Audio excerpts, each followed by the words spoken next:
प्रेक्षकांनो, माझा अंदाज 113% खरा ठरला. काल मी तुम्हाला म्हटलं होतं ना, की हे प्रियाचे उद्योग असू शकतील म्हणून. तर अस्मिता आणि प्रिया दोघींनी मिळून केलेलं हे कारस्थान आहे.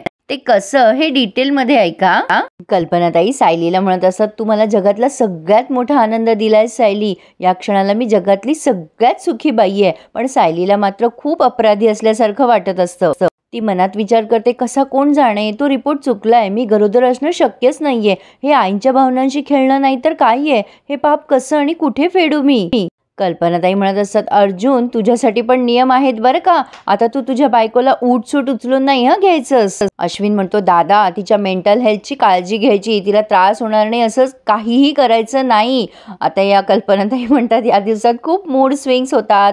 होणाऱ्या आईला कधी कधी रडू येतं, कधी उगाचच राग येतो. सायलीला तू चांगलं समजून घ्यायचंयस या दिवसांमध्ये. आपला नुसता मान डोलवतोय. कल्पनाताई आता अस्मिताला ओरडतात की घरात कोणीही तिला त्रास होईल, म्हणजे सायलीला त्रास होईल असं काहीही कोणीही बोलायचं नाही आणि वागायचं पण नाही. आता अस्मिता चेहऱ्यावरनंच रागा व्यक्त करतीये. असो, पण आता हे अश्विन आणि कल्पनाताई तिला इन्स्ट्रक्शन देत असतात की मी तुझं डाएट करेल, अश्विन सांगतो वगैरे वगैरे.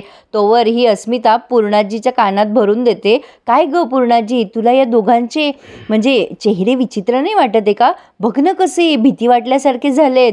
आनंद तर झाला पाहिजे ना या दोघांना, आई बाबा होणारे म्हटल्यावर. अगं यांच्या चेहऱ्यावर कुठे आनंद दिसतोय, बघ ना भीतीच जास्ती दिसतीये. अगं तू तिला सून म्हणून स्वीकारावं म्हणून तर यांनी प्रेग्नन्सीचं नाटक नसेल ना केलं. आता पूर्णाजी अस्मिताकडे जरा रागाने बघतात. पण आता कल्पनाताई एवढ्या पुढे गेल्यात की आता 7व्या महिनी डोहाळ जेवण, मग आपण बाळंतविडा करू वगैरे वगैरे. पण आता प्रतापराव म्हणतात, अगं बस कल्पना, काय चाललंय तुझं? अगं थोडं कंट्रोल कर तुझा उत्साह, तू तर बाळंतपणापर्यंत पोहोचली आहेस. शेवटी अर्जुन म्हणतो, मम्मा सायलीनं जरा थकल्यासारखी वाटतेय, मी तिला वर नेऊ का आराम करायला? आता कल्पनाताई म्हणतात, हो हो जा जा वर ने, सावकाश, अरे धर तिला. कल्पनाताई अति काळजी करते असं नाही वाटत आहे का प्रेक्षकांनो? असो, पण ज्याचा त्याचा आनंद व्यक्त करायची पद्धत वेगवेगळी असते नाही का. तर आता हे प्रतापराव म्हणतात, डॉक्टर आधीच तुझ्या आईच्या मते आपली 0 किंमत आहे, आता तर ती पूर्ण मायनसमध्ये जाणार बाबा. पण आता ते निघून गेल्यानंतर पूर्णाई त्या प्रतिमा त्याच्या फोटोकडे बघतात आणि विचार करतात की प्रतिमा, मी आधीच तुझी गुन्हेगार होते, पण आता तू भेटल्यावर मी कुठल्या तोंडाने तुला सामोरी जाऊ ग? कोणाच्या मनात काय चाललंय तर कोणाच्या काय. आता इकडे ही प्रिया आणि अस्मिता बाहेर भेटल्यात. प्रिया म्हणत असते, सॉरी ग उशीर झाला मला, पण तुझा चेहरा असा का पडलाय? अस्मिताने जरा चेहरा गंभीर केलेला असतो. अस्मिता उगाच सस्पेन्स क्रिएट करते आणि म्हणते, अगं ते सगळं आता ना. आता प्रिया म्हणते, काय बोल ना. मग ही म्हणते, अगं ते सगळं खरं होणार आहे आता. अगं म्हणजे आपला प्लॅन वर्क झालाय तन्वी. आणि ही दोघीचे दोघी तिथे रस्त्यात उड्या मारायला लागतात. पण इकडे सायली आणि अर्जुनचे धाबे दणाणले. सायली म्हणत असते, असे कसे पॉझिटिव्ह आले रिपोर्ट, काय होते आपल्या बाबतीत, काही काय घडतंय सर हे? अर्जुन म्हणतो, हे बघा कुठेतरी काहीतरी मिस्टेक झालीये, आपण शोधूयात काय झालंय ते. सायली म्हणत असते, आता हे सगळं कसं निस्तरायचं? मधुभाऊंना, आश्रमातल्या लोकांना, कुसुमताईला काय उत्तर देऊ मी? अर्जुन म्हणतो, अरे अरे अरे तुम्ही भलत्याच टोकाला चाललाय. असं काही नाही, आपल्याला माहिती आहे ना, मग तिथे काय उत्तर द्यायचं याचा प्रश्नच येत नाही ना. आधी घरच्यांना कसं सॉर्ट आउट करायचं ना याचा विचार करू आपण. चालल्यात आश्रमापर्यंत. सायली चिडते आणि म्हणते, तुमच्यामुळेच झालंय सगळं, तुम्हीच निस्तर आता. अर्जुन म्हणतो, मी काय केलंय? आता सायली कुठे चालली.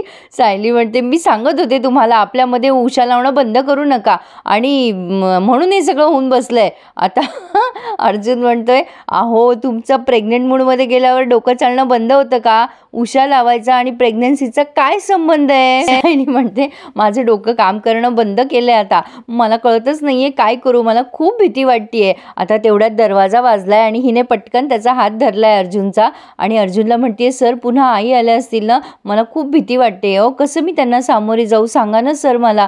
आता अर्जुन अगदी आपुलकीने तिच्या हातावर हात ठेवतो आणि म्हणतो, रिलॅक्स सायली, काहीही होणार नाहीये, मी आहे ना, मी करेल सगळं हँडल. आणि तो अगदी प्रेमाने तिच्या गालावरून पण हात फिरवतो की डोंट वरी. आणि एक क्षण दोघंही एकमेकांकडे बघायला लागतात. या दोघांची बॉन्डिंग दाखवली ना प्रेक्षकांना, खूप सुरेख असणार आहे ती, यात शंकाच नाही. तर आता अर्जुन दरवाजा उघडतो तेव्हा कल्पनाताई येतात आणि त्या म्हणतात की, अगं बाई मी तुम्हाला डिस्टर्ब तर नाही ना केलं? नाही, तुम्ही तुमचा स्पेशल मोमेंट एन्जॉय करत असाल आणि बाई माझं मात्र काहीतरी भलतंच चालू आहे. अर्जुन म्हणतो, अगं मम्मा तसं काही नाही आहे, ये ना बस ना. आता त्यांनी सायलीला खाली बसवलंय आणि काही फोटोग्राफ्स दाखवलेत अर्जुनच्या लहानपणीचे. सायलीला त्या म्हणतायत की बघ ना, यात काही फोटो आहेत अर्जुनच्या लहानपणीचे, आपण हा फोटो ना तुमच्या रूममध्ये मोठा करून लावूयात, म्हणजे तो तुला सतत दिसत राहील 9 महिने. आता सायली ते फोटो बघायला लागते आणि एक क्षण बघतच राहते. आणि जेव्हा तिचा फोटो ती बघते तेव्हा तिला काय होतं माहीत नाही, म्हणजे यावेळेला आवाज वगैरे नाही आलेत बॅकग्राऊंडला, पण फक्त ती अशी एक क्षण काहीतरी विचार करायला लागली आहे. अर्जुन म्हणतो, मम्मा तन्वीचा फोटो नाही आहे लावायचा माझ्या रूममध्ये, तू बरी आहेस ना, माझं मूल मला तन्वीसारखं नको आहे. कल्पना ते म्हणतात, अरे जरा थांब तरी, ए सायली बोल ना, कुठला फोटो आवडलाय तुला.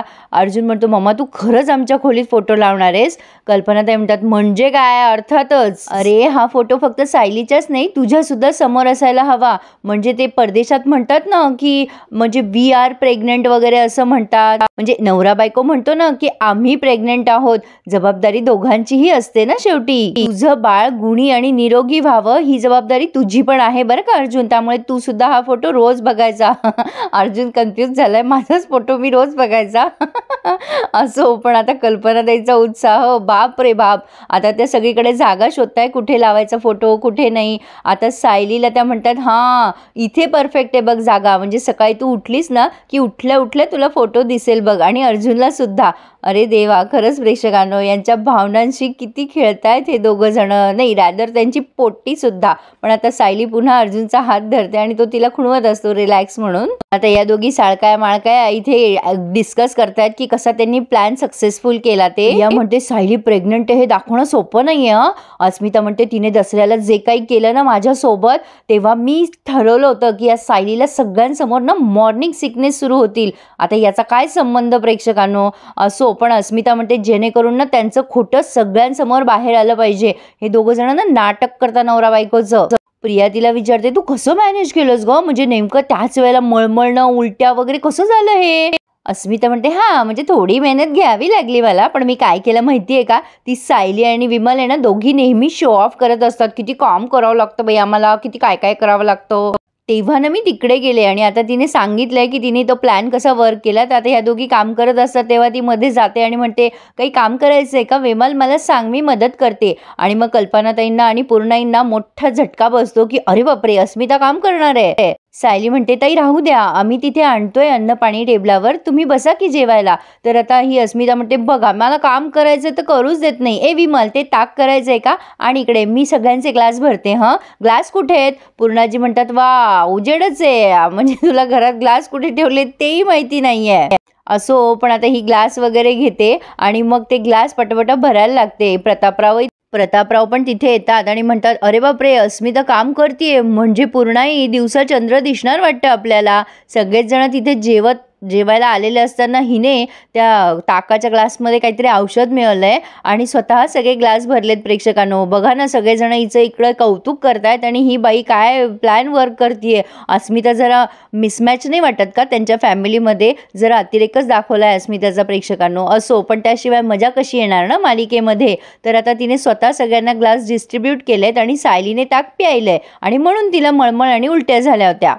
काय मग प्रेक्षकांनो, आवडतोय ना मी दिलेला रिव्ह्यू. मग एखादा लाईक करायला प्लीज विसरू नका.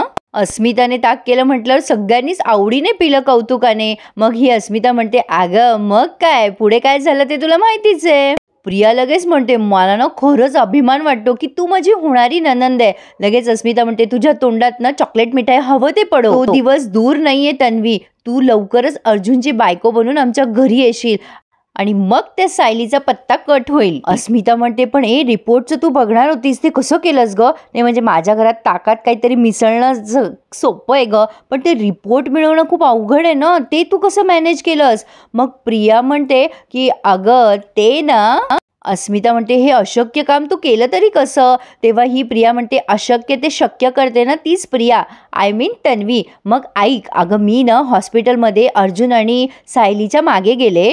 मग हॉस्पिटलमधले दृश्य दाखवले. ती अस्मिता हॉस्पिटलमध्ये जाते, तिथे अर्जुन आणि सायली असतात. मग ही त्यांच्यापासून लपते आणि तिथे जी सिस्टर असते ना प्रेक्षकांनो, म्हणजे ती सायली ॲडमिट असताना प्रतिमा आत्या आल्या, मग प्रतिमा आत्याचे ते रिपोर्ट वगैरे हिने बदलले स्वतःचे, काय काय त्या सिस्टरच्या मदतीने केलं ना, त्या सिस्टरलाच हिने धरलं आणि तिला आमिष दाखवलं. काय गं, कसं आहे तुझं बाळ, म्हणजे त्याला लॅपटॉप मिळाला की नाही, आता सगळं व्यवस्थित चाललं ना तुझं. पण मी असं ऐकलं आहे की तुझ्या नवऱ्याला बाईक नाही आहे म्हणे, कामावर जाताना खूप त्रास होतो त्याला. तर लगेच ही सिस्टर म्हणते, मॅडम पुन्हा काय काम करायचं आहे. मग प्रिया म्हणते, अगं मला ना तुझी खूप काळजी वाटते म्हणून मी इथे आली आहे. तू ज्या कामात परफेक्ट आहेस ना तेच काम तुला करायचं आहे. ती सिस्टर म्हणते, आता कोणाचे रिपोर्ट बदलायचे आहेत. प्रिया म्हणते, सगळं सांगते, पण आधी हा ॲडव्हान्स घे. आणि मग तिने तिच्या खिशामध्ये बरीच मोठी नोटाची गड्डी टाकली आणि मग ते काम सांगितलं की अर्जुन आणि सायलीचे रिपोर्ट बदल म्हणून. तर अशा प्रकारे प्रियाने तिचा प्लॅन वर्क केला. पण आता प्रेक्षकांनो, अस्मिता इतकी भोळी आहे ना, पण तरी सुद्धा खूप एक्स्ट्रा ओव्हर स्मार्ट आहे असं ती दाखवते. ती आता सहज विचारते प्रियाला, ती सिस्टर तुझ्या ओळखीची होती का? नाही म्हणजे ती इतक्या पटकन कशी काय तयार झाली काम करायला? मग प्रिया काहीतरी थातूर कारण सांगते, अगं हे गरीब लोक असतात ना, पैसे दिले की काहीही करायला तयार असतात, त्यांची गरज असते ना म्हणून. अस्मिता म्हणते, किती सोपं होतं नाही सगळं, आता सगळं आपल्या मनासारखं घडेल. मग अस्मिता डोक्याला हात लावते की बरं झालं मी पकडल्या नाही गेले. मग ही अस्मिता म्हणते की अस्मिताने मग तिला व्हिडिओ दाखवलाय, म्हणजे जेव्हा कल्पनाताईंनी त्यांना सांगितलं की तुम्ही दोघं आई बाबा होणार आहात, तेव्हा अर्जुन आणि सायलीच्या चेहऱ्यावरचे एक्सप्रेशन कसे होते हे तिने व्हिडिओच्या द्वारे टिपलेले आहेत. मग प्रिया म्हणते, अगो बघ ना, या दोघांच्या चेहऱ्यावर 12 वाजलेत. अस्मिता म्हणते, बघ ना, कधी जमीन धुभंगेल आणि आत घेईल आम्हाला, असं वाटत होतं दोघांना. आपण ना आता तन्वी पूर्णाजीला हा व्हिडिओ दाखवूया आणि म्हणूया, आता काय वाटतं बघ तुला यांच्या नात्याबद्दल, म्हणजे तिला विश्वास बसेल की हे खोटे नवरा बायको आहेत. प्रिया म्हणते, अगं पण मला नाही वाटत की हा पुरावा पुरेसा होईल पूर्णाजीला दाखवायला, आपल्याला आणखीन पुरावे लागतील अस्मिता. आणि प्रेक्षकांनो, इथे आता कुठले पुरावे शोधायचे या गोष्टीचा या विचार करायला लागल्यात. आणि इथेच हा रिव्ह्यू पूर्ण झालाय. पुढे आपण बघतोय सायली धावतच गॅस बंद करायला जात असते, तेव्हा कल्पनाताई भारी चिडतात तिच्यावर आणि म्हणतात, सायली तुला कळत नाही का गं, अशा अवस्थेमध्ये अशी धावाधाव करत नसतात, कसं समजून सांगू तुला. म्हणजे त्यांचे हे रूप कदाचित पहिल्यांदाच बघत असो आपण, पण त्या किती पॉझिटिव्ह आहेत या दृश्यावरनं दिसतंय. सायली अर्जुनला म्हणत असते, सर बघितलंत ना हे काय होऊन बसलंय, विज्ञानाला जे शक्य नाहीये ते आपल्या बाबतीत झालंच कसं. सर काहीतरी करा, पुढे जाऊन जर हे आपल्या अंगाशी आलं ना तर काय करायचं आपण. आता अर्जुन हे सगळं सत्य शोधेल का हे बघणं इंटरेस्टिंग ठरणार आहे. पण काहीतरी मालिका लांबवायची म्हणून हे आणखीन लांबवतीलही नाटक, काही सांगता येत नाही प्रेक्षकांनो. कदाचित या सगळ्यांमधनं या दोघांचं नातंही रिव्हील करतील ते, असंही काही होऊ शकतं. तर मग प्रेक्षकांनो, तुम्हाला काय वाटतं मला नक्की कळवा. ज्यांनी कोणी अजून चॅनलला नसेल सबस्क्राईब केले त्यांनी प्लीज चॅनलला सबस्क्राईब करा आणि माझे सगळे रिव्ह्यूज एन्जॉय करा. Subscribe my channel and enjoy my reviews.